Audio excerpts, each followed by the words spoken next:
Hi hello friends, అందరూ ఎలా ఉన్నారు? నేను బాగున్నాను. మీరందరూ కూడా బాగున్నారని నేను అనుకుంటున్నాను. చూడండి ఫ్రెండ్స్, నేను ఇవాళ మా పల్లెటూరులో మా ఇంటి ముందు ఉన్న మొక్కలని మీకు చూపించాలనుకుంటున్నాను. చూసేద్దాం రండి. చూడండి ఫ్రెండ్స్, మందారం చెట్టు ఎంత పెద్దగా అయిపోయిందో. ప్రతిరోజు చెట్టు నిండా పువ్వులే ఉంటాయి. మందారం పువ్వులు చాలా వస్తూ ఉంటాయి. అలాగే ఇక్కడ తులసి మొక్క, కనకాంబరం మొక్కలు, పచ్చిమిర్చి మొక్కలు, అలాగే కలబంద, ఇంకా వంకాయ చెట్లు, పచ్చిమిర్చి చెట్లు, ఇవన్నీ కలబంద,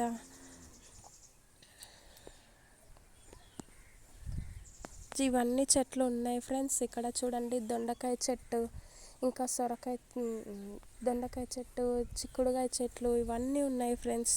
చూడండి బొడ్డుమల్లె ఫ్లవర్స్ కూడా ఉన్నాయి ఫ్రెండ్స్ ఇంకా ఇక్కడ కస్టర్డ్ యాపిల్ చెట్లు, అవి అన్నీ కూడా ఉన్నాయి ఫ్రెండ్స్. మాకున్న కొద్ది స్థలంలో ఇక్కడ అన్నీ మేము వేసేసుకున్నాం ఫ్రెండ్స్. వీలైనంత వరకు మేము మొక్కలను వేసేసుకున్నాం.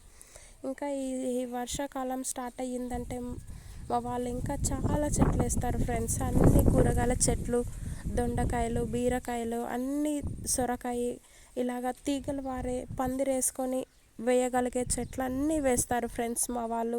మేమైతే ఇక చాలా వరకు మార్కెట్లో కంటే ఇంట్లో పండిన కూరగాయలు ఎక్కువగా తింటూ ఉంటాము ఫ్రెండ్స్.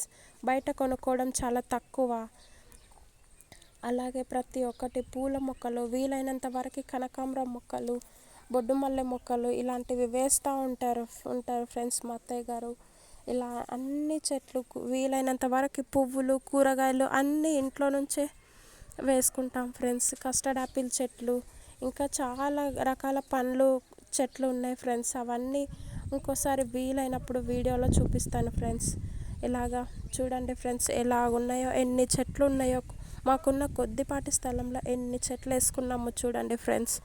ఇలాగా చెట్లని పెంచుకోవాలని ఆశ ఉండి పెంచుకోవాలనుకుంటే ఎలాగున్నా ఎంత కొంత ప్లేస్ ఉన్నా వేసుకోవచ్చు ఫ్రెండ్స్. నాకైతే ఒక గులాబీ మొక్క వేసుకోవాలని చాలా ఆశగా ఉంది ఫ్రెండ్స్. ఈ వీలైనంత వరకు ఈ గులాబీ మొక్కను వేసుకోవడానికి నేను ట్రై చేస్తున్నాను ఫ్రెండ్స్. మా ఇంట్లో నాకు ఎప్పటి నుంచో ఆశగా ఉంది ఫ్రెండ్స్. అది ట్రై చేస్తాను ఇంకా వేసుకోవడం.